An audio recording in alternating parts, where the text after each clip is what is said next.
عمران خان نے سابق D G I S P R Asim Saleem Bajwa کو مشیر اطلاعات مقرر کیا تو پاکستان میں اپوزیشن پارٹی نے بہت شور مچایا اور انہوں نے کہا کہ یہ سلیکٹر نے یہ سلیکشن کی ہے۔ مگر آپ کو میں بتاتا ہوں کہ عمران خان نے یہ تبدیلی کیوں کی۔ عمران خان چاہتے ہیں کہ یہ اطلاعات کا جو شعبہ ہے اس میں ماڈرنائزیشن آئے، کیونکہ یہ بہت ہی پرانا نظام ہو چکا ہے۔ آپ نے دیکھا کہ پی ٹی وی کا جو سسٹم ہے یہ کافی پرانا ہے۔ آپ پی ٹی وی کی کوالٹی چیک کریں تو یہ بہت ہی کوئی پرانے زمانے کا ٹی وی لگتا ہے اور اس میں کوئی ابھی تک نئی چیزیں کوئی بھی اپڈیٹ نہیں ہوئی۔ عمران خان نے پہلے فواد چودھری کو یہ عہدہ دیا اور پھر اس کے بعد یہ فردوس عاشق اعوان کو دیا، مگر ان دونوں نے کوئی خاطر خواہ کام نہ کیا۔ تو اب عمران خان ایک ایکسپیرینس بندہ لے کے آئے ہیں جو کہ D G I S P R ہے اور جن کا اطلاعات کے شعبے میں کافی تجربہ ہے۔ آپ کو معلوم ہے عاصم سلیم باجوہ سابق D G I S P R ہیں اور انہوں نے بہت ہی زبردست کام کیا ہوا ہے۔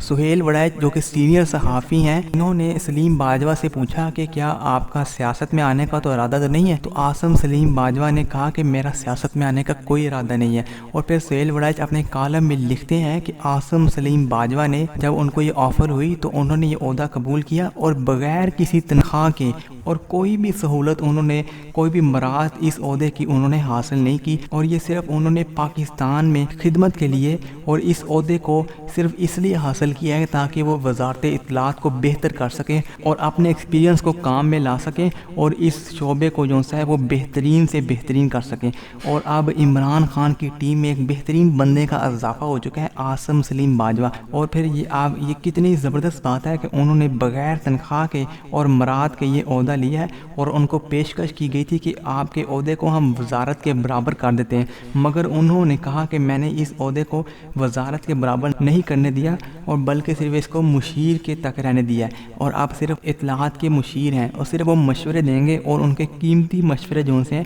ان پر اب عمل کیا جائے گا۔ اور ان کی اب عمران خان سے بہت ہی اہم ملاقات بھی ہو چکی ہے اور جس کے بعد ان کو ہدایات مل چکی ہیں کہ انہوں نے اب کس طرح آگے اس شعبے میں بہتری لانی ہے۔ اور اب آپ دیکھیں کہ وزارت اطلاعات میں بہت جلد بہت ہی زیادہ تبدیلیاں آنے والی ہیں اور پی ٹی وی میں بھی بہت ہی زبردست قسم کی تبدیلیاں آپ کو دیکھنے کو ملیں گی۔